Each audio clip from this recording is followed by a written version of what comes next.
I remember it was like LLinusLLove and I standing there like begging for tables the whole time, and eventually like, hey, come back to this room, like we've got a game, and we're Oh like, my. what do you mean, right? So they lead us to the other side of the casino to some Right. door with like a lady standing in front of it, and she does like I don't know, like she waves her finger in the air or something, like he waves his finger in the air, and like she just knocks behind her on the door opens, and it's like these three, it's like out of a movie, right?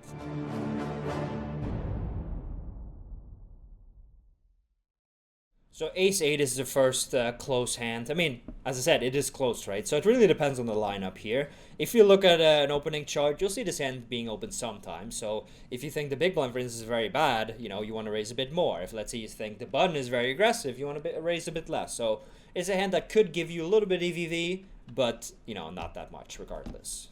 I wouldn't hate if you even fold this always. For sure. I think one of the reasons I opened it was there was an unknown in the small blind, and I think it's safe to assume that most unknowns are Rex. Mm-hmm. All right, so the small blind does flat, which I generally don't recommend in a higher rake structure. I would generally play more of a three better fold strategy. If there's antes in the game, or let's say you're in a tournament where there's no rake, it makes there of course there's antes, and of course in tournaments you want to reduce the variance. I would say having a flatting range starts making more sense. So ace 10-5. It's probably a board on which I would bet a little bit bigger. I'd probably go for a big size rather than a small one. Because he's calling a pretty strong range from the small blind. So Okay. I've never seen this player, so he could be a recreational player, but I would like to see you bet bigger here. So, and this end is pretty close, right? Like, betting big is a bit of an overplay, slightly, but betting and not betting at all is a bit of an underplay.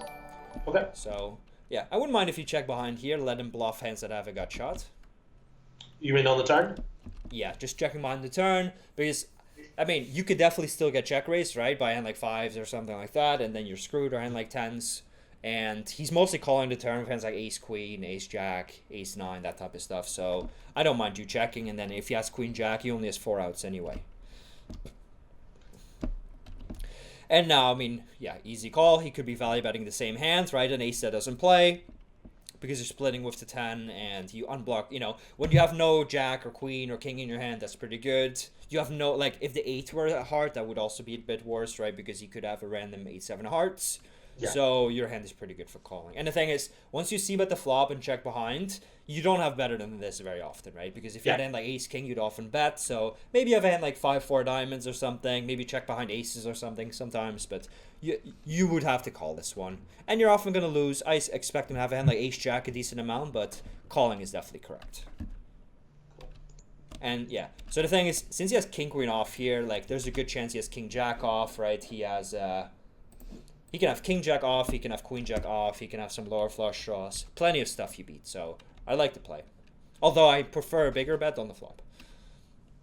Anyway, we open deuces. The big blind is one of our students and coaches, Jova. He's one of our more successful students, and as I said, he also coaches for us now. He is very difficult to play against. Very difficult. I haven't played with him yet, but I've seen him play. I've reviewed his footage many times, and it seems like he's pretty tough. I mean, I know he's tough, otherwise he wouldn't be coaching for us. For sure. Deuces here. I mean, you're playing. He made a 57.5 pre-flop, right? So 11.5 big blinds. That's quite a big 3-bet. Also, the rake's a bit higher, so I'll probably end up. I mean, I'm not saying you should always fold deuces, but I would not blindly call them. So yeah, I'd mix with deuces, threes, and fours versus a larger 3-bet size. One quick question I wanted to ask was, can we implement, maybe not versus this size, but any larger? Can we implement a 4-bet jamming range, or is that not at all? Yes, we could, but the thing is that would be like a 2-hour-long topic. Oh, really? Okay. Because there's so many different factors. Would I ship in the deuces? Not necessarily.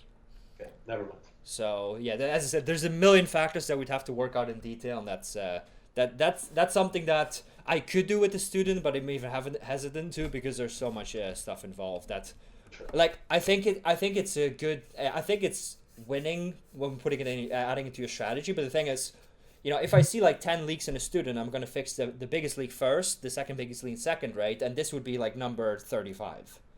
Okay. So once we've fixed number 1 to 34, yes, I will happily work on that with you, but you know, for instance, if you don't know how to open raise a button, I'm gonna work on that first rather than like check raising the river in a 4-bet pot, right? Yes, for sure. So, and yeah, once we've done everything else, yeah, we can work on that, of course, right? But, you know, I just want to increase your win rate. I want to make you a better player. So first we look at what happens most and also what loses you the most money. That we work on first, and then we go to smaller, like, you know, like more complicated stuff. You know, so we start from the beginning, right? For sure. Fix the highest EV stuff first. Exactly. And so this is kind of ugly, right? Because I mean, you have a backdoor straight draw, but it's, you know, it's not a great one. You have fourth pair, so this would be a hand that you're basically calling on the flop to show down, on the perfectly blank run out, or you're hoping to turn it into a bluff, right? So let's say the turn is like a 4 or 6, you could turn it into a bluff. I think we should probably just fold. I assume we continue if we have a heart in our hand. It would be much closer, yeah. Delightful. King 6 would have been an easy open. King 7 would have been an easy open raise, but it's always annoying, right? When you have one of those hands you can't 3-bet, but you would definitely open it, and then people just open, like they tank. You're like, come on, fold, I can open, and then they like tank min raise, and I'm like, shit. Now I still can't play my hand. I can't. Like my hand is a little bit too weak to flat, a little bit too weak to 3-bet, but I would have made a decent amount of money just opening it. Yeah, for sure. First world problems. Okay. I like the 3-bet. I would go a little bit of a bigger sizing than this, but I like over 50. But so I like the 3-bet. My general rule is to use a 3x in position and a 4x out of position. I don't like sticking to rules like that too much. So I would go over 50 here. So I mean, it's a good guideline, but I generally tell the students as well, like, I don't like those rules too much, because what if he, let's say, has a bigger stack or a smaller stack, or let's say he's a big fish who never folds to 3-bets, right? So it's not the worst guideline. I don't think it's perfectly correct, but it's fine. But I generally don't like saying stuff like that, like, oh, you must do this or you must do that. You know, so guys, poker is a game of adjustments, right? You have guidelines on what to do, but I mean, so the other day I played a fish where basically every time you don't show aggression, he just goes like 3x pot, 4x pot, just goes insane. So the flop was ace low, and I checked behind with an ace, right?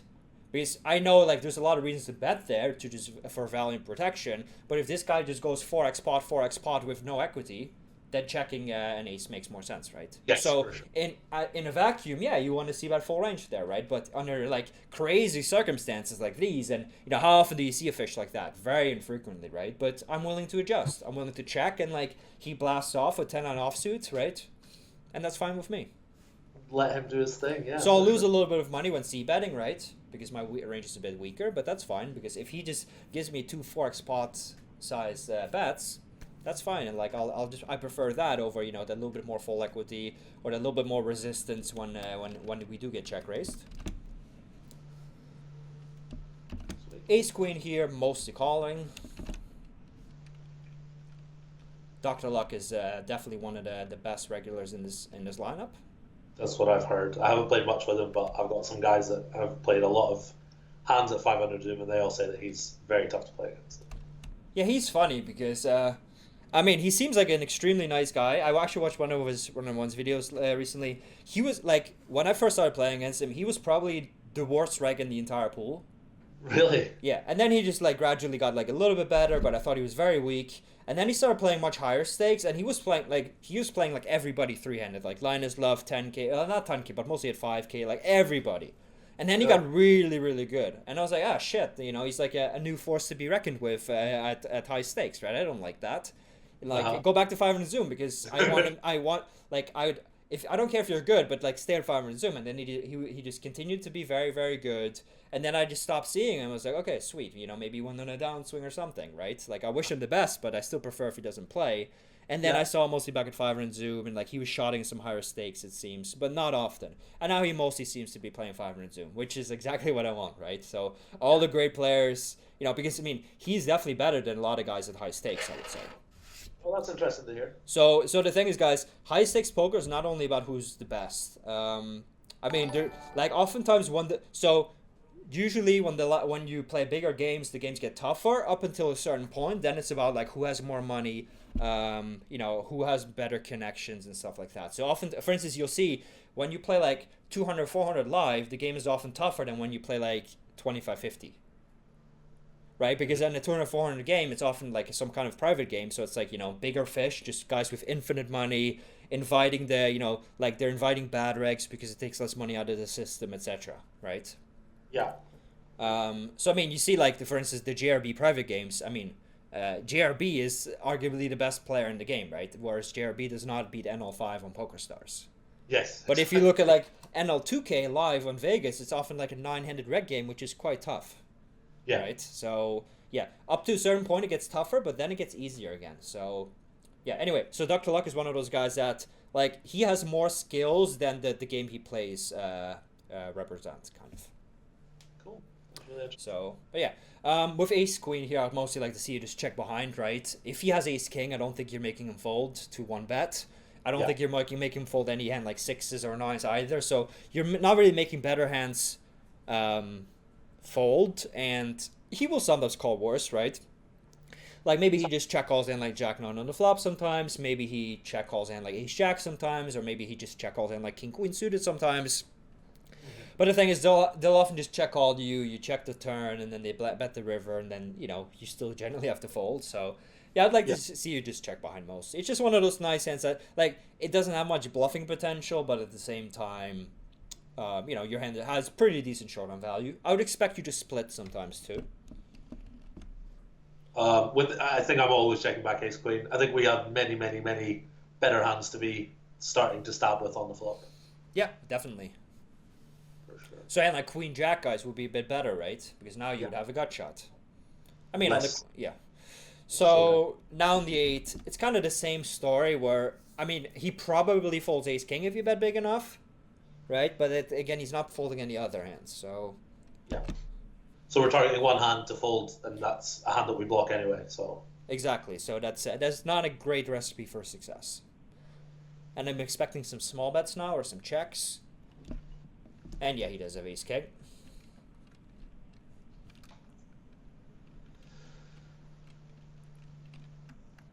So, of course, when we check the river, right, we know we can win often. We expect to sometimes split. We occasionally beat Ace-Jack. We occasionally beat some random give-up. But we probably win. We probably... Our EV in that pot is maybe like, 10-15%. It's not much. But then again, it's something, right? We win. Sure. We win sometimes. If we had like 6 high there, we never win. Awesome. A6 is just a fold against Pedro. Shout out to Pedro. Pedro's cool. Yeah, I met him in real life. I actually met him while I was playing the 100-200 private game in Barcelona with Neymar and Piqué. Ooh. So yeah, it was pretty cool. He was a nice guy.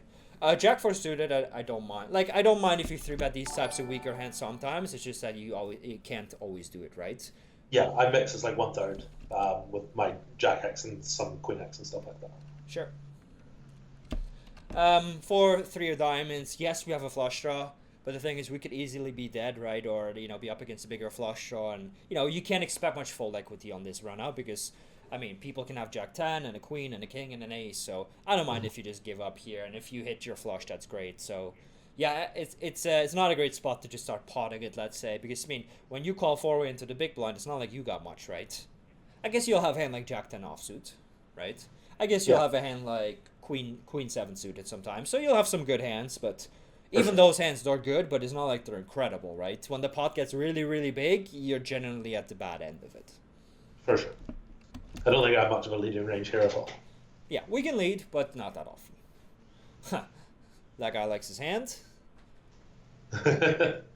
Well, we beat deuce 3, but that's not enough for us to call. Unfortunately not, no. 3-4 is pretty close. Yeah, so one of the reasons I decided not to open it was the guy in the small blind is very aggressive. He doesn't appear as aggressive in his stats, but he is very aggressive. And obviously you've got Tunis in the big blind, who's a very tough player as well. Yep, I would have folded there too. I like it. Sweet. Jack 8 is another one of those hands, which is pretty close. I think I should have folded it. I'd be curious to... Yeah, I think with 4 regs behind, and 2 of them being very good regs, I think it's a mistake to So, Yeah, it's definitely a hand that's gonna either lose you a tiny bit or win you a tiny bit of money. It's not gonna make a world of difference either way. Ace King does make a world of difference if you don't squeeze here. So I would definitely go ahead and squeeze. And fours is a little bit loose to be opening. So we see Jova is playing 20 for 18, well 10 basically. So let's see what is his open raise on the button. Seems to be like 50, but the thing is I assume it's a little bit lower in reality. So because I mean. He knows he's opening into two good regs, so it's probably a bit lower than that. So I would end up folding here. Ace King, as I said, just calling here would be a big mistake, but I would be shocked if you did call. Would you be shocked if I folded? I would treat that more as a misclick than something you do on purpose. So. For sure. All right, and we get about the worst board in history, right? What do you think about this one? It's just classic, isn't it? Yeah, I mean, it's about as bad as it gets, guys. So we can have hands like ace king of clubs and all that type of stuff. We can have overpairs plus club. We can squeeze hands like 7-8 suited sometimes, right? So we're gonna have some good stuff, but we can expect both players to have sets at some frequency, flushes, overpairs plus club, maybe some weaker hands like ace queen with the ace of clubs. So very, very scary board for us. And with ace king, I mean, we just have virtually nothing, right? So I would like to see you just check here. Nice one. Okay, so it's possible we just dominate their king 10 and king jack suited or something like that, and we actually win. But probably not. Yeah. Let's see. Meanwhile, jack 8 just got checked down, I believe. So don't mind if you just check the river. I expect you to beat down like pocket fives on the river a lot. Yeah. And when he quickly checks behind, I expect him to have a low mid pair. I'd definitely like to see you check what hand he had because that gives you some information, right? If he has a hand like 5 high, that gives you a bit more information as well. So I'd like to see you check what he's got. For sure. That's a good point. All right. Sauce has ace high and the fish, I don't know yet. Sauce has pocket threes. Okay. I don't think that's a winning call, to be honest. But then again, who am I to criticize Sauce123? For sure. I think the logic behind is that he knows it's a rec that's open in the cutoff and he will perceive me to be an unknown entity. So I think that's the reason he's calling. Like if he had a more established reg in the big blind, he'd be less inclined to call. I fully understand the logic. I just think it's losing a little bit. Also, the regular this player is a little bit shorter, right? Which kind of hurts you. Sure. What you kind of want is like you want him to kind of open with aces, you flop a set, and then he stations his hand against too much action. But when he has only 60 big blinds behind, right? That's less appealing. For sure. So 8-7 here, it's kind of annoying. Like your hand is pretty sweet to be calling with. On the other hand, he made a 13 big blind, which is kind of large, and you still have a player behind you. So I'll be pretty tight against this line. So I wouldn't hate if you flat here sometimes, but I'd be pretty tight in general. I think I'd lean towards flatting a hand like 5-6 suited more often because the buttons range is going to have a lot of pocket sevens, pocket eights. Sure. Although maybe that's not overly relevant because he's still going to have 5s and 6s and stuff. Less often than 7s and 8s, right? At least that's what you would expect from most players. For sure. And then we've got ace-10 suited here. It's kind of an awkward spot, right? Because if you end up 3-betting to like 50 here, you're going to get shoved on a decent amount. Yeah. And it would be very awkward to call. I actually like a flat here.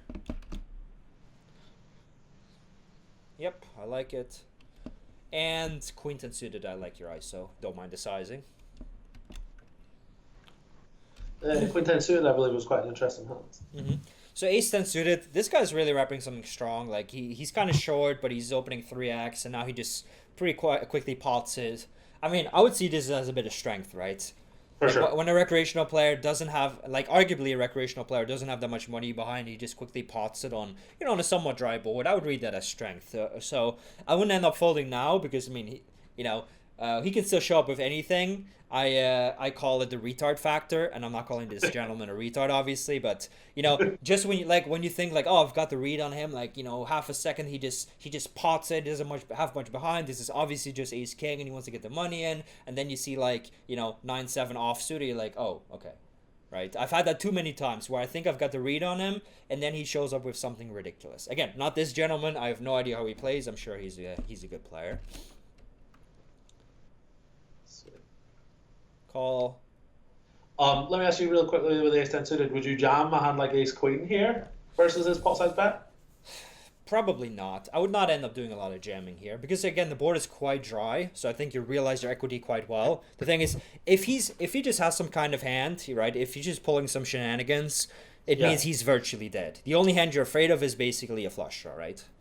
Okay.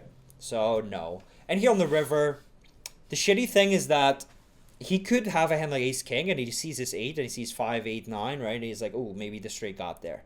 Yeah. So I wouldn't hate if you bet like really, really small. You know, if he just made a random bet and he has something to call you with. So I'd like to see you just bet really small here or check. Checking, the good thing about checking is that if he had a hand like king queen, yeah, a pretty random hand, he might put in another bet. But even like if he now bets like 70, it's not even a great call, right? Because again, he could still have a hand like aces or whatever. So or ace king, I mean. So actually, I think if you bet like 25, he probably doesn't even raise with ace king.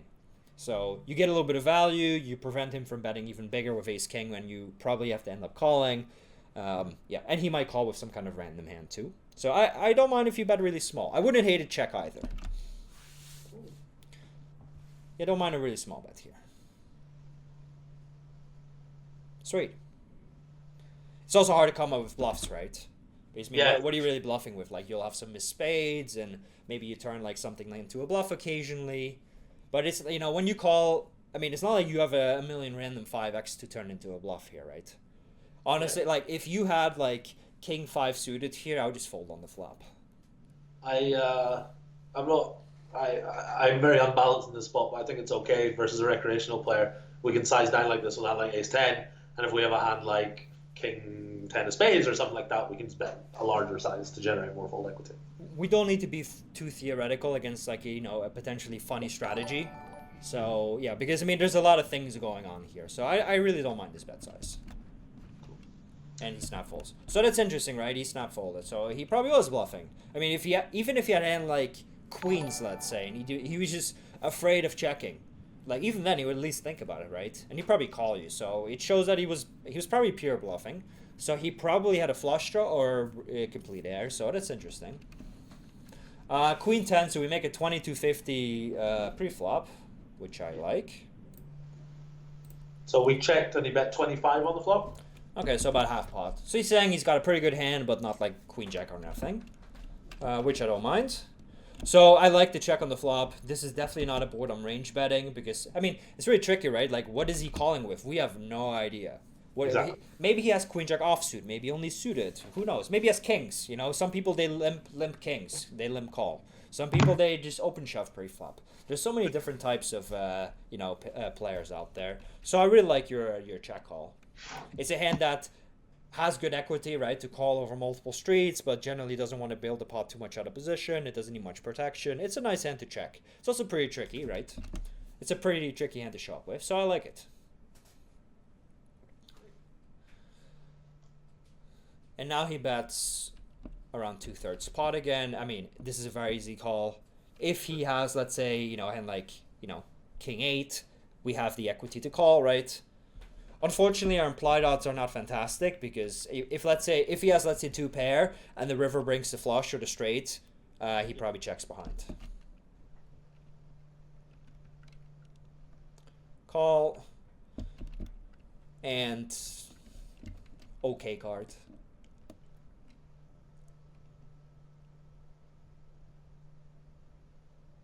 Okay, so that was a bit anticlimactic. I expected like big overbet on the river, and you're gonna ask me like, well, I blocked 10s and queen jack. Do I end up calling? So I thought we're gonna have to pull all the money in here. All right. No, I would have folded very quickly and thought nothing of it if our opponent had decided to bet the river. Probably would have been a good fold, yeah. Yeah, I think so. Let's see, and I definitely want to see what he's got, right? I mean, he could have deuced their offsuit. Who knows? Probably not, but. It's just free information, right? Okay, so good information to have. So he limp called with a decent suited connector. He bet the flop and turn with, an okay draw, and then he checked behind with 9 high, with 5 high on the river. So his play overall was not so great. But yeah, it's interesting to know, right? So he gave up with 5 high. He limp called pre-flop. He was pretty aggressive on both streets. Just betting a bad flush draw. So, you know, he did a couple of aggressive things, but he also did a couple of passive things. So it's very good to keep that in mind. Meanwhile, ace 3 is very, you know, it's actually pretty close because, I mean, your hand doesn't play so well. Very much so. I think I would fold ace deuce, and I think maybe ace 3 should be a fold as well, but ace 4, ace 5 we should be calling. That makes sense. I think it's the EV is minimal. The difference in EV between calling and folding is minimal, so I think it's okay. All right, so we've got the 10, 9, 8, 7 run out. So we are gonna have a lot of sixes. We're also gonna have a lot of jacks. We're gonna have some random 2 pairs. So I wouldn't mind if you end up bluffing here. I really think Larsa Curious doesn't have very much. So, you know, it's one of those where when you defend multi when the big blind, you're gonna have a lot of cards between like 6 and queen, right? So you're gonna hit this board quite well. Having an ace is not particularly great, but then again, you know, you do have a lot of value bets. I guess blocking ace jack is a good thing because that's a hand that Poker Pro probably plays in this manner quite often. So I wouldn't hate if you end up bluffing here. It's just that you can't just always bluff any number. You can't bluff any ace high, king high, queen high, 5 high, turn like a pair into a bluff, right? Because then you end up way overdoing it. For sure. So you have to be smart with your aggression. Well, jacks, I don't have to tell you what to do. Seems obvious. I believe the jacks is an interesting hand.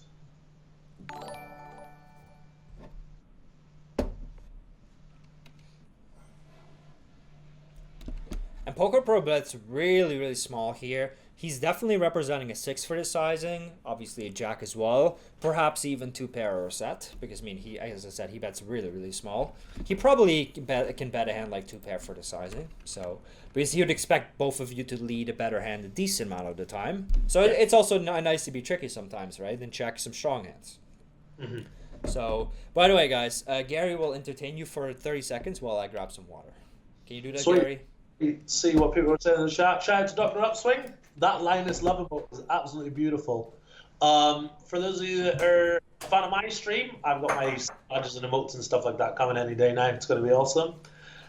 Emalana says, what is the general approach to studying a hand like the Queen 10 of Diamonds against a limp call in a similar situation facing a limp call pre-flop and a check raise flop? Jam turn, I have a lot of difficulty with constructing range in these kind of places, so it's hard to examine pile. I would not waste my time trying to examine a hand like this in pile because you cannot assign a range to a guy that's limp calling. Sometimes it'll be pocket 8, sometimes it'll be 7-3 offsuit. So in general, just try and play a solid post-flop strategy. You have your pre-flop range that you want to isolate, which you will know obviously, and then post-flop you play to the best of your abilities, and you somewhat disregard ranges when it comes to playing against limp callers because they're almost always a recreational player, and you disregard what you want, what your range wants to do, or what pile solver wants to do, and you take an approach that yields the highest return for your money, i.e. the most profitable line. Gary, 1 hour, always 1 hour. I will ban anyone that puts 2 hours in. What else have we got? Yeah. I'm also reading through your questions. It's mostly comments, it seems. Get your questions in, guys. See a lot of guys that are frequent viewers of my stream. Thank you very much for joining us today. For those of you that don't know, this time next week, Mr. Sherdog will be returning the favor. I think we'll just do a hangout session, play some 500 Zoom, just fire some shots. Should be fun. Yeah, we just got to make sure that it's you playing because I think if it's like ghosting, I think that's not allowed. That's against TOS. So it'll be like Gary playing, and then in the replay, we'll just pull up hands once they've already been completed. Sounds good to me, man. It's going to be a lot of fun. Let's see. Do I play chess? I've actually never played a game of chess.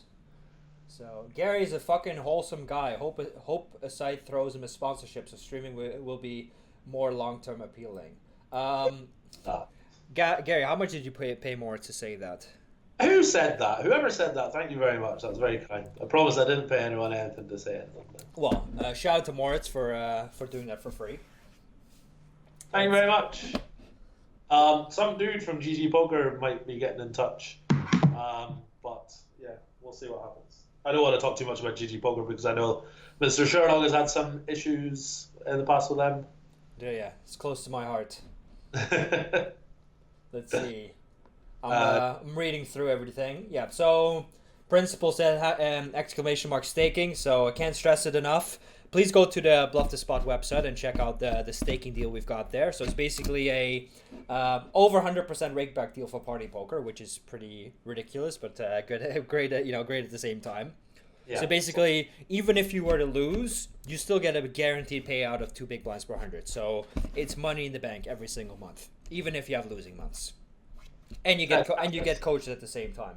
I mean, Gary, like you and I have both had this probably, right? Where you're playing, let's say, low stakes or low mid stakes, and then you have like some money, but you're also spending money on rent and you have expenses or whatever, and it can be very stressful because you're like, well, I got 10K in my account right now, but I got to spend like $2,000 on rent, doctor's appointments, all that type of stuff, right? And like I go on a downswing, like we're nearing number 0, right? Which is kind of scary. So that's one of the reasons why I really like this program, and that's why I talk about it so much, because if you can just say, hey, I'm making 4, maybe sometimes 5 figures every single month, right? I mean, you can just put that to rest. You can say, well, I can just spend my own money, right, on whatever, my doctor's appointment, on food, on whatever you need money for, and you can just work, right? So you can just work, and I know, okay, I make a minimum X amount per hour, and that's money in the bank, just like the same way an employee would. So at the same time, you're making way more money than the average employee would in his mid-20s, let's say. For sure, to make a variance-free income from poker, from actually playing poker, is incredible. So if you guys are interested, click the link. I'll put the command in the chat for those of you that haven't seen it. So yeah, you can also go to bluffthespot.com/staking.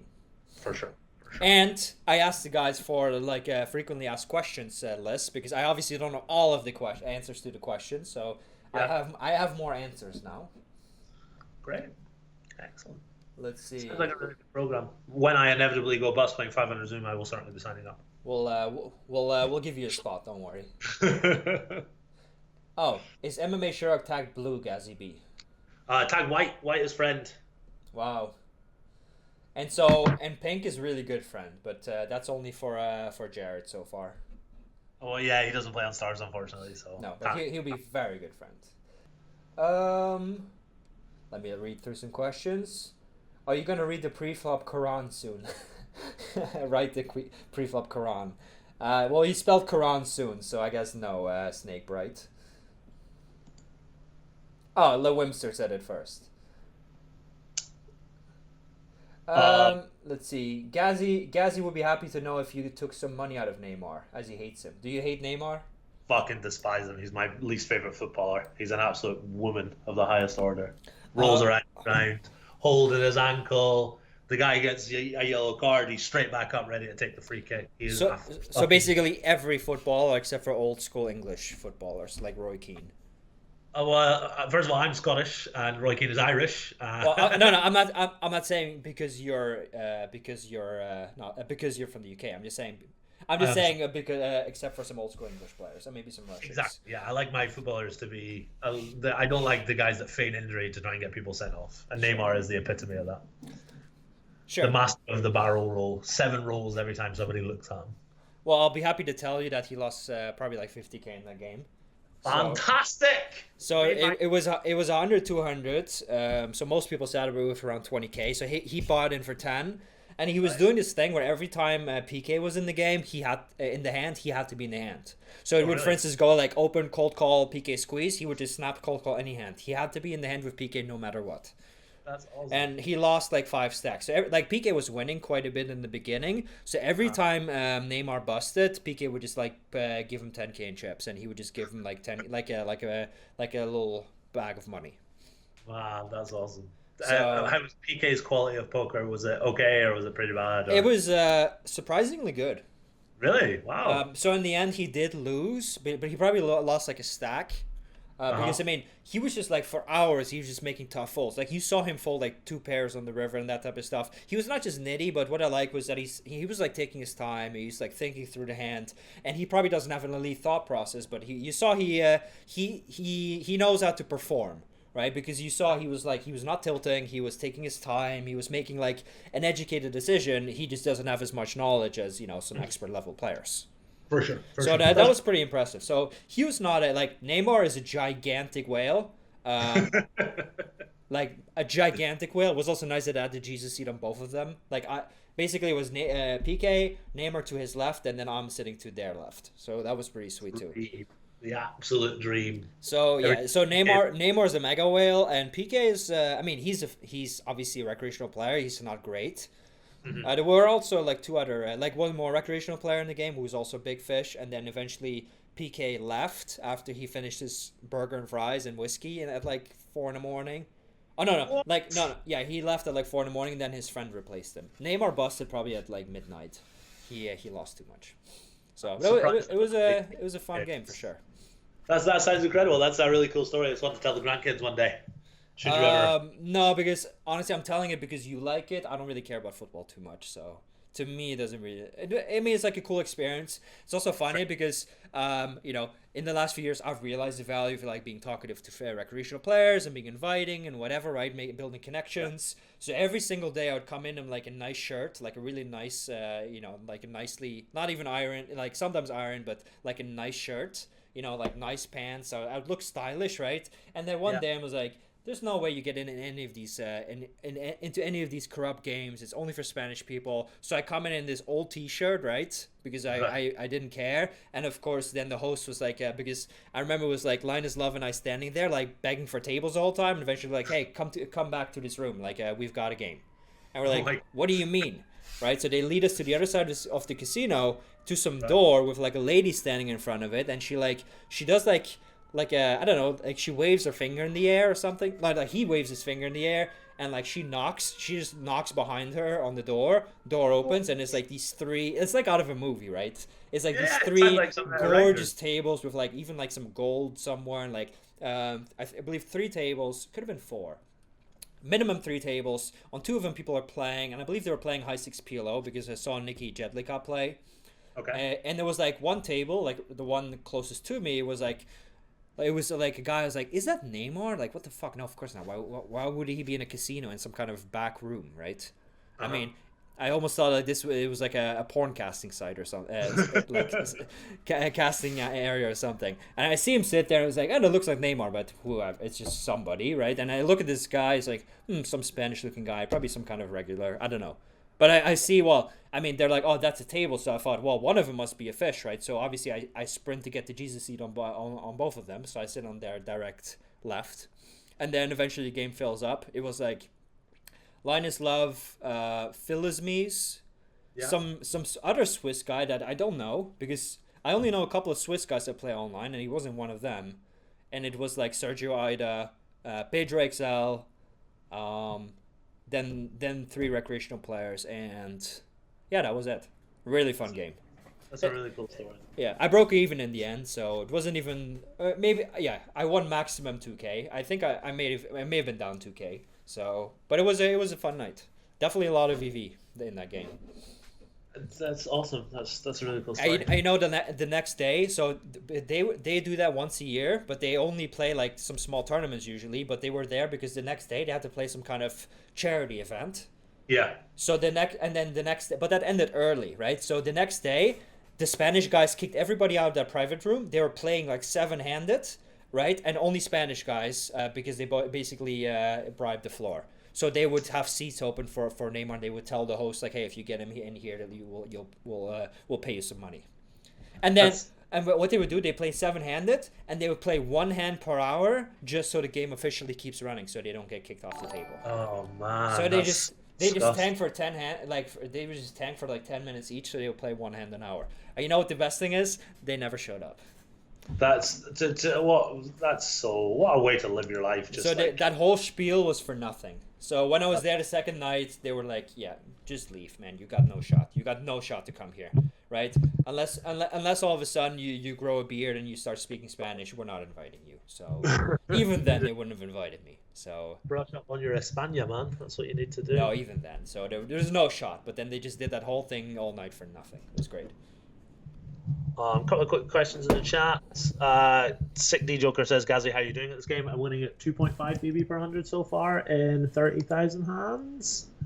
And EVBB is 3 big blinds, so I'm a little under EV.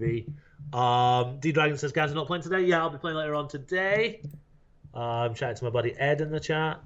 Are you winning at FIFA today, Ed? Z Snake Bright asks, what team do you support, Guy? I'm a Motherwell fan. I'll be surprised if most of you guys have ever heard of the Scottish soccer team Motherwell. But yeah, this has been a lot of fun today, guys. Thanks very much for joining us. Thank you for having me, Sherdog. It's been really cool so far. Yeah, it's been fun. And we're having this is definitely a viewer record we've got. So last week we did a stream of Linus, with Linus hands, not with Linus, unfortunately. And we got 360 views. It's like, sweet. And I remember like maybe a year and a half ago, I had Bituizi and Apotheosis on. It was like 330, right? So now we had like 550 at one point. So that's definitely a record. So see you next week. Are you saying that I'm a bigger pool than LLinusLLove? Is that what you're telling me? Then LLinusLLove's hand histories. Maybe the man himself would get over 1,000 views. So then we'd just kick you out. Do you think you could entice them on for a little Q&A chat show? I don't think so. Like I asked him like a few years ago, and he said like, yeah, it went from the probably to maybe to probably not to no. So okay. which I fully understand. So and the thing is, I used to be in touch with Linus all the time, not really anymore. So if ever then was a better time to ask. So no, sure. That's very unlikely to happen, guys. But I'm not gonna be bugging people to do comment, right? I'll ask them once or twice nicely, and then if they don't, then they don't. Anyway, let's look at some GazzyB leaks or not. Well, it's been okay so far, but there are definitely some leaks incoming any minute now. Yeah. So we got this so you defended ace 4 off against like 2.6x, which is quite light with this rake structure. Ace 4 off is already like one of the weaker aces you'll defend. So and now LGWZ, which actually stands for Lag Wizard. I happen to know that. Oh, nice. Because he posted that on the Run Once forum once, like years ago. So because I remember he always watched those videos. So shout out to Lag Wizard. He's Brazilian. He's been playing forever too. So he bets the minimum. He bets less than a fifth of the pot, which is actually, it's actually a pretty clever play. I don't really hate it because now you got one of those hands, right, where if you call, you can just expect him to check down a hand like ace king a lot and you lose. Yeah. But leading is kind of ugly, Check calling is ugly. Check raising is also kind of ugly. So he's putting you in a really ugly spot. And generally, when people put you in a lot of ugly spots, that's a sign that their strategy is good. Obviously, that's not a given. But if people put you in a lot of tough spots, they're probably doing something right. For sure. So yeah, I don't think honestly, I don't think we can call here.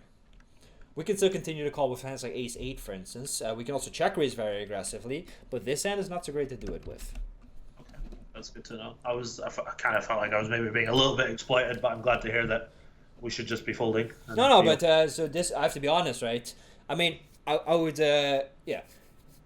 Ace 4 is already a questionable call pre-flop, but it's all right. So, but you see here, he's just putting in a tough spot, and you probably have a lot of hands like ace high, king high, queen high, like 6 high, whatever, that are in a tough spot. Even against a min bet, right? Even this tiny bet, less than a fifth of the pot. So it's a pretty sweet play. So yeah, I assume he's done a bit of work on that. He's seen a lot of things like, against this play, you probably have to check raise 25 to 30%, and people are not doing that, and people are over folding. They always lead their good hands. GazzyB is a monster nit. Obviously, you can't see that in Pile Solver. You need a Gazzy solver for that, and as far as I know, only your girlfriend has a Gazzy solver. So, but she's still working on it too. Like she's not running it down to high accuracy yet. Exactly. Yeah. So the point is, it's a shitty play, right? This is one of those plays you don't see very often. This reminds me of OTB a little bit, where OTB will just like throw something random like this out there. You're like, hey, what the fuck? Like, no, you're not supposed to do this. You're supposed to bet big, or you're supposed to bet 9 now, or maybe 8. You're not supposed to bet 5. Like, what the fuck is 5? Right? Like, what do I do now? And that's kind of an interesting strategy because, what do you do against it? It's not easy to play against this. No. Anyway, props to Lag Wizard. It's funny how, had this play happened 10 years ago, people will for sure just have marked him a fish. Yes. But now he's supposedly a genius. We've come full circle. We have come full circle, exactly. Anyway, so Jack's here. This is mostly going to end up being a call pre-flop. If this guy is completely out of line, I wouldn't I hate seeing a 4-bet either. I've seen Selleck call a preflop shove with queen and offsuit before. So he's in a limped pot somehow.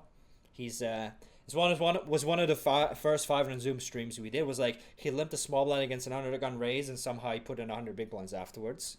Not sure how that happened, but he managed.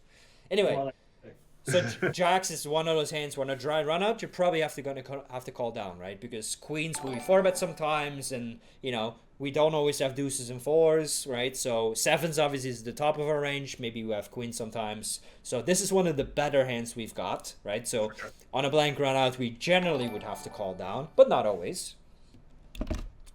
So again, I don't like statements like, "Oh, you have to call down on," right?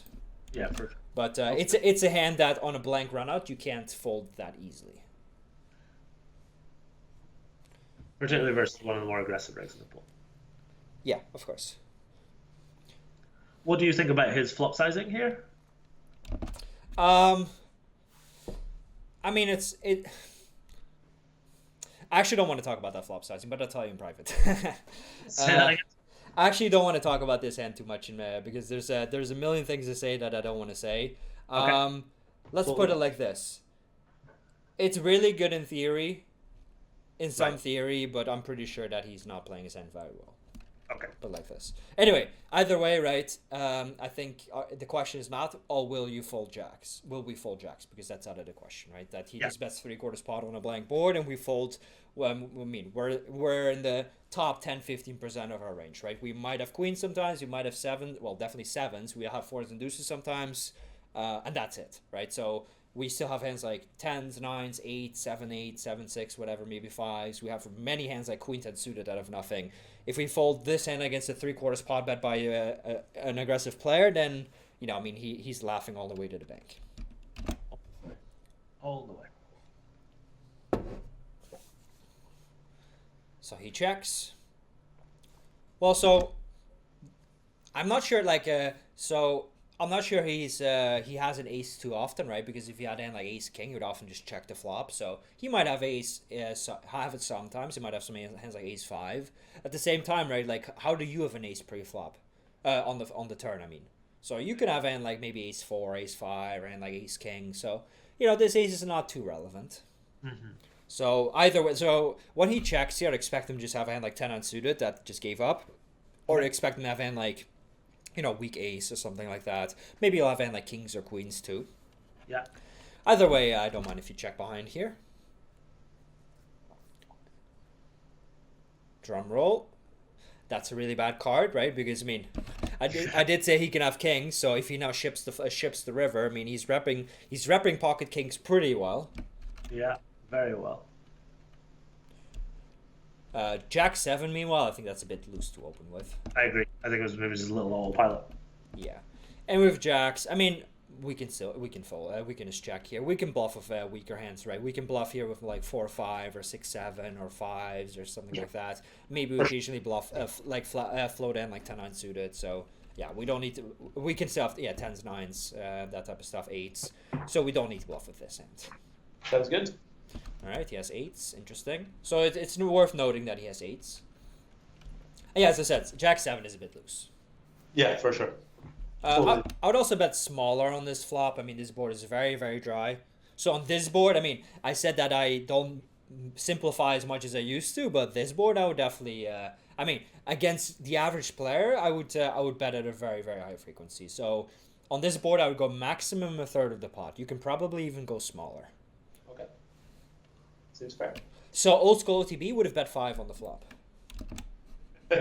On 8 deuce deuce? Yeah, he would have. Like OTB from 3 years ago, he would have. Like prime OTB.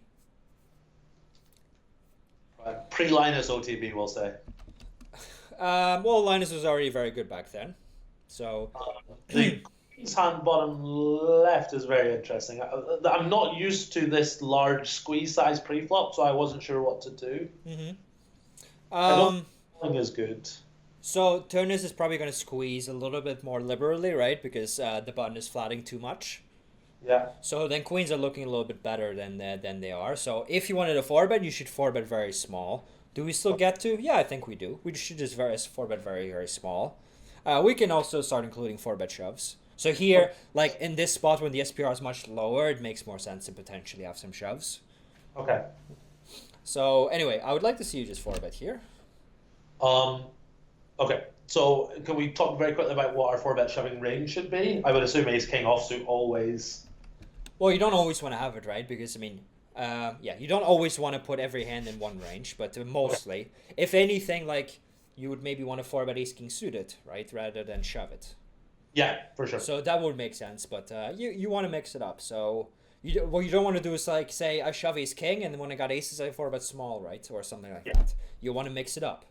So I would like to see you mostly just 4-bet small. But the thing is, you can make it much smaller than this. The thing is, he's squeezing pretty depolarized, right? Because so basically what he's trying to do, he's trying to just kick you out of the pot and like get heads up with the button who's flatting too many hands. Yeah. So it's not like Turnus is squeezing kings and aces only, right? He's probably squeezing pocket eights here. He's squeezing like ace queen offsuit and that type of stuff. Hands that you have in really bad shape. Okay. I think if I were to 4-bet, I would have gone something like 160. Yeah, you really don't need to go bigger than that. Yeah, for sure. I don't. I think I end up jamming in the end. Mm-hmm. But yeah, I think the jam is okay. I mean, it's certainly a winning play. It's just, is it the best play? Yeah, for sure. That makes a lot of sense. So Jack 7 now. I mean, if Pourquoi Papa bets, it's an easy call, right? Because he could maybe value bet a lower pair, and he could have some bluffs. Maybe he has pocket ones that have been counterfeit, or pocket 1.5s. I mean, it's even possible he bets ace high on the river, so easy call. Yeah, the main issue is that I would just not open this hand pre-flop. For sure. Also, I mean, Pourquoi Papa seems like a strong player. Fierehuve, whatever his name is, seems like a pretty strong player. So, and it's not like, if you say Pourquoi Papa is not the greatest player, and he is a good player, it's not like Jack 7 is really gonna. Sorry about that. It's not as if Jack 7 is really gonna do anything about that. Yeah, I agree. Yeah, I agree. I think it was just maybe a little bit of autopilot. Ooh, interesting. Yeah. So before we see the results, spoiler alert, I call the number on his HUD on the third panel, second from the left, the number 46, is his river bet stats, and 46 is very, very, very high. So I thought that we could call versus a player that's very aggressive on the river and betting the river quite a lot. Okay, so on the one hand, you have one of the better hands you can have, right? Yeah. Because if you had an 8 or a deuce, you'd often bet the turn. Yeah. You don't have many deuces to begin with, right? You have some 8s, but not that many, right? So, so a 7 is like, it's probably in the top 20% of your range. Mm-hmm. However, you're facing a very large bet, and also your hand is not so great for calling with your specific hand, so that kind of sucks. So Yeah. I would not just look at, okay, is he betting a lot? I would just look at like how capable this player is. As I said, this hand specifically is very poor for calling, but I mean, it is kind of close. Is it possible that he does this with hand like 6s? I don't think so. With with no at 500 zoom, not so much. Come on, guys. I could see somebody like Stefan pull a play like that. I mean, I have seen him do that stuff. Just to level you into a call with ace high. I would say, I mean, it's very, very close. If you end up folding here, that's a little bit exploitable. However, if you believe that your opponents are not doing this, right, that they're just always checking down ace high, even on king high, then this is more of a fold. I would probably end up folding here. Okay, makes a lot of sense. Do you think he's going to be bluffing hands like King Jack, King 10 with a spade that call the flop? Probably some, but not all of them. Okay. Who knows, right? As I said, he's mostly bluffing pocket 1s and 1.5s. And you don't have a 1 or a 1.5 in your hand. Okay. So if this were like, but on a serious note, guys, if this were like 4-4-8, turn 8, you at least beat deuces and 3s, right? Yeah, for sure. So, but now you don't beat any counterfeit pairs. That kind of sucks. Okay. He also didn't check raise the flop, so that's interesting. I mean, it's not like he should always check raise a deuce, but he should mostly check raise with a deuce. I agree.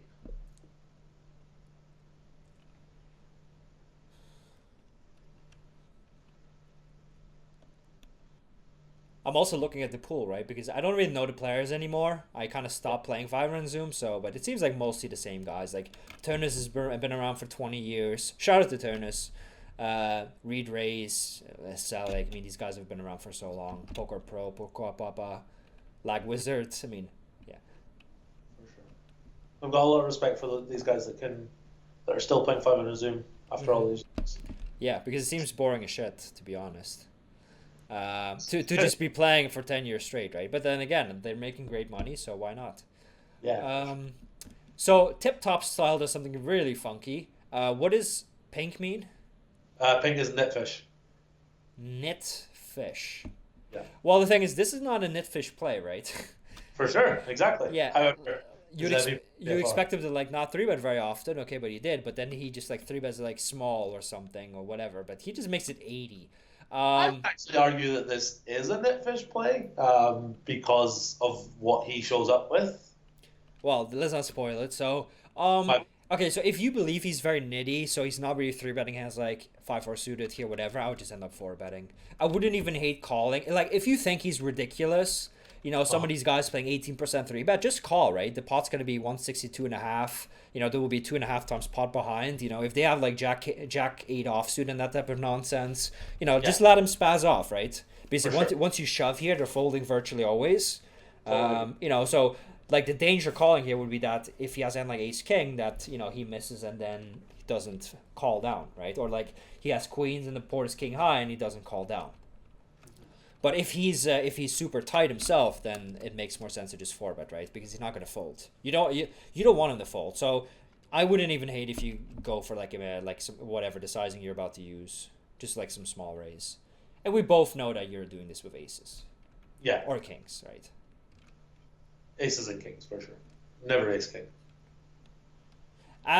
You with the anticlimactic announcement. I thought he's going to show up with like ace 5 offsuit now. No, I thought you had kings. I'm surprised that you had what a horrible run out for him. I know, right? I mean, he kills a spade and the queen. Like such a sweat on the flop and then a sweat on the turn. Yeah, so... You see the queen and then you see the ace behind it. It's painful. I mean, I know you're probably only doing this with aces or kings, right? So I know in reality that's probably not even a good shove, but... I mean, he shoved queen's preflop. It's not ridiculous, right? It's not horrendous. If he showed up with Jack 8 offsuit or Ace 4 offsuit, yeah, that would be horrendous. So it's not that bad, but yeah, it's still loose, given the insane 3-bet sizing and given the fact that he is quite nitty. But he probably just folded a couple of big hands, right? He's like, fuck it, I'm sick of these guys. It's pushing me around. I'm in there. I'm getting all in. I beat Ace King. Maybe this guy's just messing with me. I'm paranoid. I just want to win a pot. I'm all in. For sure. Whereas if this were the first end of the session, who knows? Maybe he just folded, right? Or maybe he just calls pre-flop. Maybe he squeezes the 40. Or 3-bets to 40 or 50. We'll never know. Alright, so this guy limps under the gun. I would definitely like to see you raise with Ace-Jack. Ace-Jack doesn't play super well multi-way, but it plays pretty well heads up in position against somebody who likely plays a wide range. Yeah, agreed. Alright. Queen 8 is loose, but I don't mind it. And King Jack 9. What were you thinking here on the flop? While I have some water. I think that versus an unknown entity, we don't have any hands on him, any history with him. We can assume that he's going to have a lot of broadways in his range. And also there are a lot of pretty not great turns for us, like a club, a queen, a 10, a 9. So for that reason, I think our hand plays really well as a check back, and we can evaluate what to do on the turn when the turn comes. I think a bet is probably okay, but I think I lean towards checking back here versus an unknown fun. Mm-hmm. No, I agree with you. I agree with everything you said. You have this perfect medium strength hand to check back, right? For sure. So now if he plays 80 VPIP, yeah, go ahead and just bet a couple of times. But 33-17. I mean, is that 6 hands? It's also not very many hands, right? So yeah, I like checking behind. Generally, guys, when you have like a perfect medium strength hand, you want to check behind. You want to take more of a passive line. Not always, but usually. And on the 10, once he checks quickly, easy check again, right? There's not much reason to bet. Yeah. I agree. Oh, okay. And quick check. I mean, obviously we're betting. I would just bet something like half pot. I mean, basically, we want, like, once he snap checks here, does he have an ace? Not so often, right? So I'll just bet, like, not too big to get him to station you. Yeah, I agree. I think we can get a bit more value than that, but yeah, I like the idea. Okay. Yeah, because now they're like, oh, I can split so cheaply. Let me just call everything. For sure. Yeah. Okay. So interesting. He limp call pocket eights, which is, I mean, if you're gonna limp call, that's a pretty decent hand to do it with. Your hand is pretty strong. Yep, I like the note. For sure. And guys, we don't have to write a whole novel, right? Like, he did this and then that under these circumstances with this timing, blah blah blah. He limped to 8 under the gun. That's enough. And then he stationed a small bet, which is to be expected.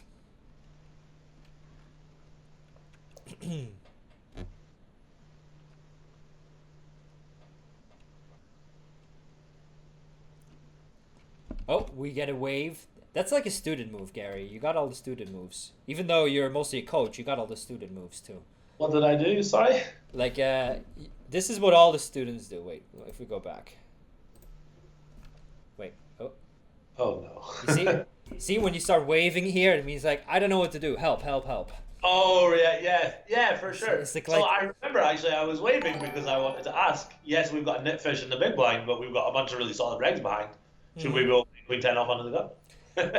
I mean, it's very, very close, right? Once I Sure. move it away. Yeah, so we could probably open. I mean, the thing is, if you open too many of these hands, right, the regs are going to 3-bet you to death, and you just always have to fold, so you have to be careful. But if he's a so if he's not that great and he's on the nitty side, that helps you. So you can definitely open a wider range. And some people take this really far. I mean, I've seen open regs open king 7 off an MP, which is interesting. Obviously, that was a Spanish reg. But I've also, seen people who just, they just play their chart, they run their RNGs and whatever, and they meditate for a few minutes and then they open raise a tight range. So I think it would have been, I mean, it's close for no matter what. So queen 10 is like a decent hand to open raise because it's somewhat playable. And also, you have two big cards in your hand, so you block some 3-bets. For sure. And now Cod, he's the guy who limped 8s under the gun. He min bets here. I think this is mostly a call. We can check raise here and turn this into a big bluff, but it's quite ambitious. I agree. That's a fantastic card for us. Yeah. Do not bluff. Interesting. That's very clear, right, Gazzy? That's a very clear note. Exactly. I've tagged myself as do not bluff. Okay, that's good to know. Like, next time I play against you, I will also make sure to not bluff you. Shout out to Kaltor, who somehow got us 100 views or something. Shout out to you. Thank you. What's up, Kaltor? Come on. I wouldn't hate if you let this ace turn, to be honest, but I don't mind to check either. Against a min bet, I mean, we could still have the best hand. I expect him to just have a similar hand to last time, right? Just have hand like pocket 8s. And he's like, bit of value out there against a 3 and a 5, but not so much. Getting these odds, like maybe he has a 5, and then you split on a lot of rivers. Maybe he's just bluffing. You have a bit of equity, so I like a call. For sure. Excellent. But I hope if he bets 20 now, you don't make it like 120 with some kind of like fancy blocker bluff. Say that again, sorry? Oh, nice. Let's say he bets 20 to 30 now. I hope you don't check his bluff with your blockers. Yeah, I think that would be a mistake. Yeah. Versus a fun player, that would be a mistake. Yeah. And, okay, so he limped 8s again. Interesting. Consistent with his strategy. It doesn't matter that he lost before. He's sticking to his strategy, exactly. So, again, if you're going to limp under the gun, 8s is not the worst hand to do it with. And he got max value, right? He got max value in flop and turn. Exactly. So I would have folded for $1 more. All right, for $1? $1 more, I would have folded, for sure. All right, let's see. Somehow got 100 viewers. No, Kaltor, we appreciate it. Thank you. The thing is, I don't know what like it says rating, right? What does rating mean? I know rating is a World of Warcraft thing, but what does rating mean, Kaltor? Please tell me.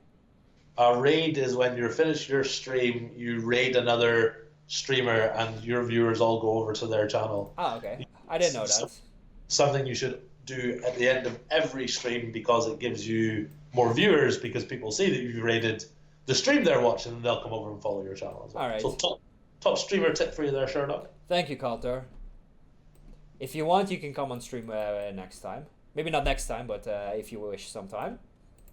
Let's see. So appreciate the help. Appreciate everybody's help, right? So if it's like bringing over viewers or subscribing to the YouTube channel, even stuff like that, right? That doesn't cost any money. I mean, I have to be honest, like most things that I do or follow, like I also don't pay or anything like that. So if you want to do something but you're not interested in paying anything, buying any product, yeah, bring over some followers, subscribe on YouTube, maybe leave a comment. All that type of stuff really helps already. So we appreciate that. Kaltor plays 400k hands a month. That's very impressive, Kaltor. More than I played last year.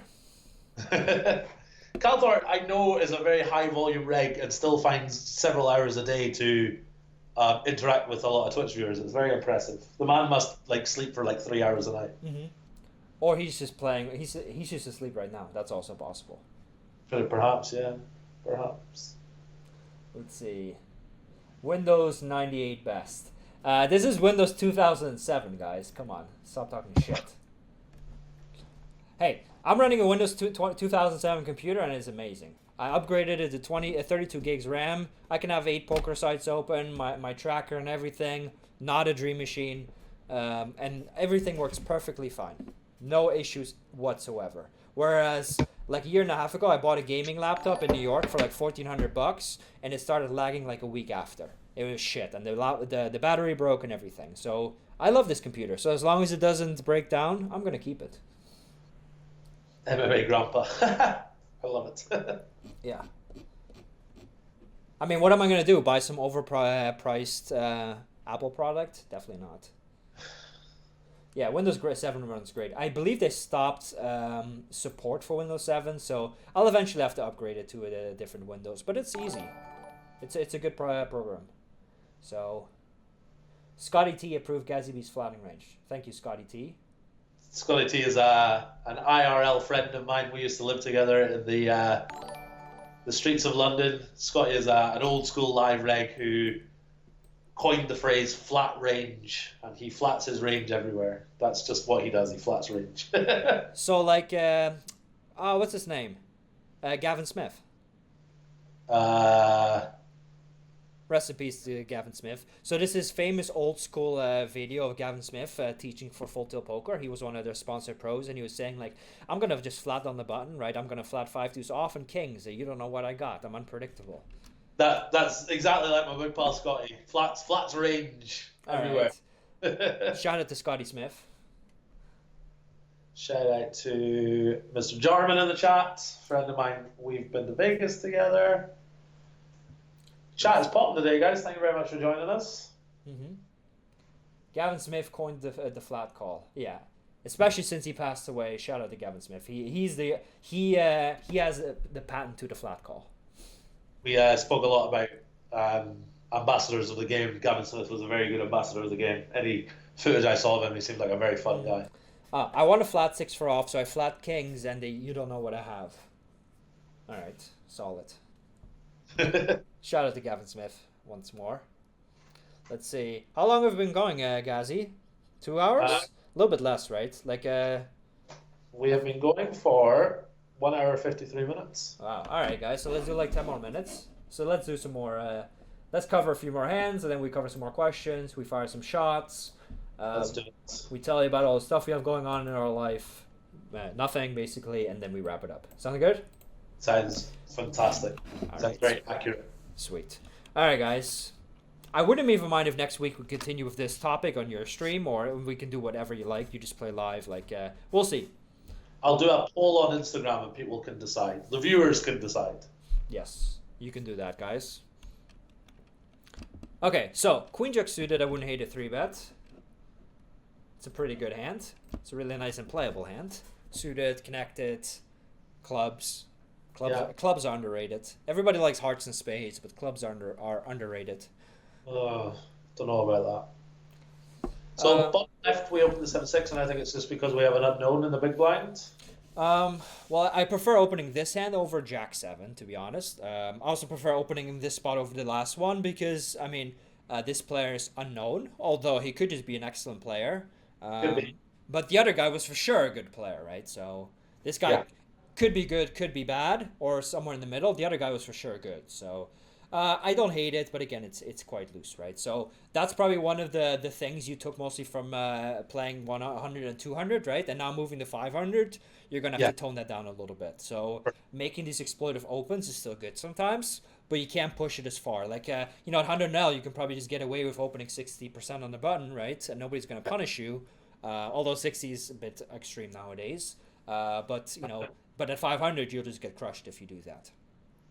So I don't mind opening a few more hands than you in theory should, right? Again, guys, a chart is a guideline. It's not a hard rule. But, you know, you can't push it too far. But as I said, I think 7-6 is a better hand than Jack-7. It's a way more playable hand. So, anyway, on this board, in theory, you can just bet quite small, quite often, you know, because the 4 and the deuce don't really hit your opponent super well. The 10 hits him quite well. The flush draw hits him, but there's not much going on this board, so we can be quite aggressive here. Yeah, I think I made a mistake here.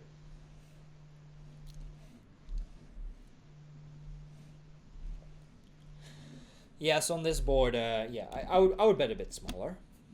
Cool. And he's snap calls, right? You saw that? He's snap calls. Yes. So he's saying he's got something, you know, not incredible, but also something not so bad. So right now, I mean, we have 7 high, no overcards, no straight draw, no flush draw, no blockers, no nothing. So, and he also called a pretty big bet. So I would end up just giving up. And just because you gave up now doesn't mean you can't still win later, right? Exactly. We get like a queen or a king or something, we can bluff the river. Yeah, now he really quickly pots it. I mean, this is kind of, this is kind of strange, right? Yeah, for sure. This is kind of strange. Like, what the hell what is this guy representing? Hold on, one second. Yeah, so let me go back here. Nope, doesn't want to. Yeah, like, what is this guy representing? He just quickly bets full pot. So he could have just... I mean, it would be really, really fantastic if you end up calling here. You do beat 5-3, and you do beat 6-5. The problem is you have a 6 in your hand. And, yeah, he could be bluffing with a better flush draw, right? So calling is out of the question, I suppose. You know, it'd be interesting if you call with a hand like, for instance, Ace-King here. For sure. I think I would be calling ace-highs. Yeah. Fairly happy with it. So yeah, definitely something I would tell you to work on is that on really dry boards, you should probably start sizing down quite a bit and start betting a bit more often. So I mean, so far I've seen you bet 2 out of 2 times, but you generally don't pair like a big sizing with a very wide range, right? So for instance, on a board in which you want to bet polarized, you generally bet somewhere like, you know, let's say like half the time, maybe a bit more, maybe a bit less, and then you would bet larger. So you probably want to bet a little bit more often and a bit smaller. Okay. I agree. On at least these blank boards, right? Like 10-4 deuce or like ace deuce deuce or stuff like that. Yeah. So yeah, whatever. So it is kind of suspicious because I mean I'm not sure he would bet a 10 like this. He could have just snap called like deuces or 4s, right? He could be bluffing. So it seems kind of fishy to be honest. At the same time, we have 7 high, and I'm not a big fan of bluff raising here. King 10 is pretty loose, but I don't hate it. Well, we get the dream flop. So here, definitely I would size down. I would bet quarter pot. I like it. Quarter pot, yeah, okay. Yeah, I would go even smaller than this. And now on the turn, you probably want to end up checking behind, right? Because, I mean, do we get called by worse 10 or 9s or down? Probably not, right? No. Are we getting better to fold? Yeah, I guess we could maybe make jacks fold, but who knows? So, but, you know, we can still bluff here with, like, hearts or 4-5 or queen jack or king queen or king jack or maybe even some kind of random hand. Yeah. But not really with this hand. Okay, I'll like to check.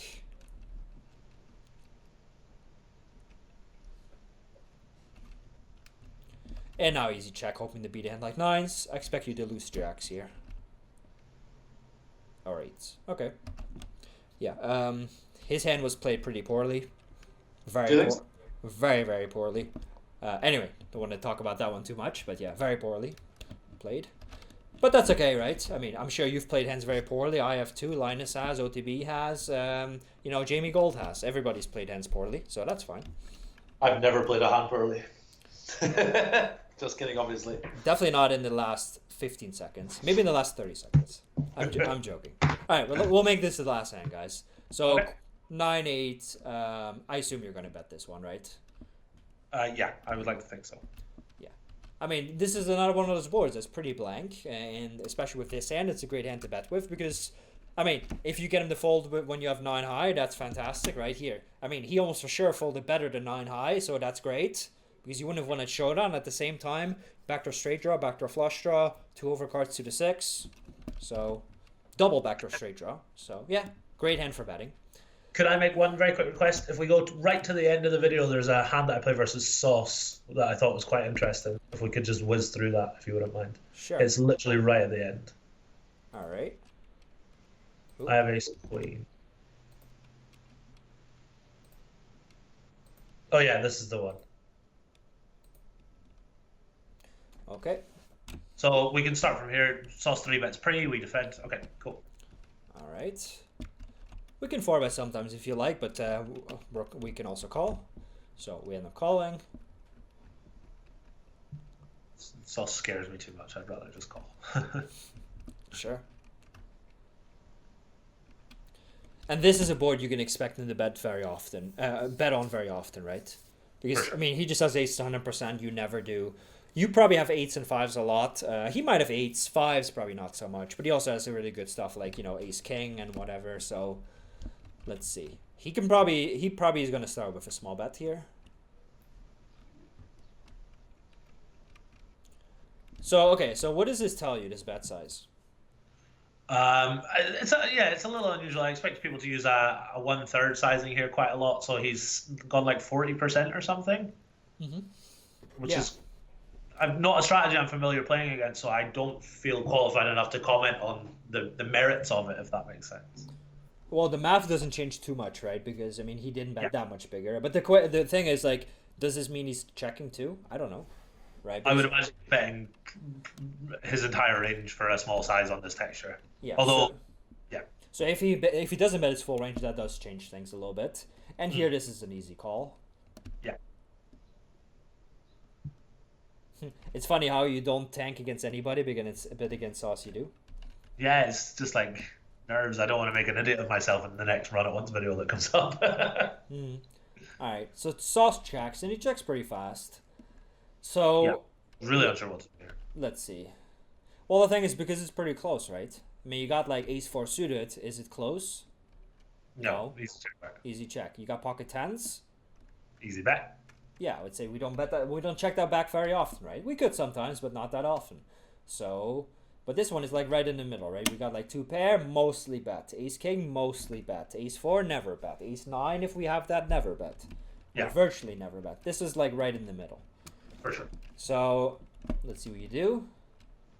So we bet 100, so the pot would be 404, and he'd have like 300 behind, -1, I guess. So I mean, as I said, it's just right in the middle. So yeah, the ugly part about this one is that of course he can check call you with like aces on the turn, or like ace king or ace 10 sometimes, or 10s. And also would hurt if you get check raise, right? The ugly thing about getting check raise here is that you block queen jack, which is one of the bluffs he could have. He mostly, I guess, would have hearts with to go with that, but he doesn't necessarily have to. Yeah. I wasn't entirely sure about my turn sizing. I would imagine it's okay. We just bet a size that allows us to jam the river if we, like, not with this hand always, but with our range that wants to jam the river, we choose this size to allow us to jam the river. Sure. I think the sizing's fine. Like, I don't mind if you move up or down a little bit, but the idea is good. So, you know, you're basically saying, well, I don't necessarily have the absolute nuts, but I definitely don't just have like a super thin hand, right? So, I like it. And I mean, this one is just shitty. It sucks, right? So, what are his bluffs? So his bluffs could be something like 10-9 of hearts, you know, Jack 10 of hearts that he's just shipping in. Like, basically, he gets you to fold some of these hands sometimes, and then when he gets called, he still has decent equity. And I mean, when he blocks pocket 10s, it also reduces your calls even more, right? Because 10s mostly bet and then snap call the shove. Yeah. So, I mean, this is very close. If you're playing against a huge net, this is a fold. If you're playing against a crazy guy, this is a clear call. I would say Sauce is probably somewhere in the middle. So, as you can tell, like, this is very, very close. I mean, it is probably slightly exploitable to fold, but I think we can go ahead and do it. I'm surprised to hear that, to be honest. I thought that this was, maybe I'm being results oriented. You said you got stacked, right? I would say this is just super close. So put it like this: if you plug this one in a solver, it will tell you to call. Yeah, I agree. But the thing is, the solver will check raise quite spastically. The solver will tell you to check raise some kind of like crazy hands. From the small blind's point of view. Yeah, not like insanely crazy, but yeah. Okay. So he has ace king, interesting. And yeah, you got that one in pretty badly, unfortunately. Okay. Yeah, it's just a little unfortunate. So the point is, guys, as you saw, like Gazzy wasn't sure. I'm also not 100% sure.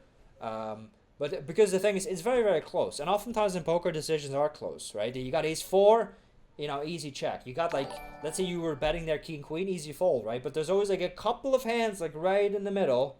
There's always a couple of hands like right in the middle that are really close, right? Where ace jack, I think you could have found the fold, right?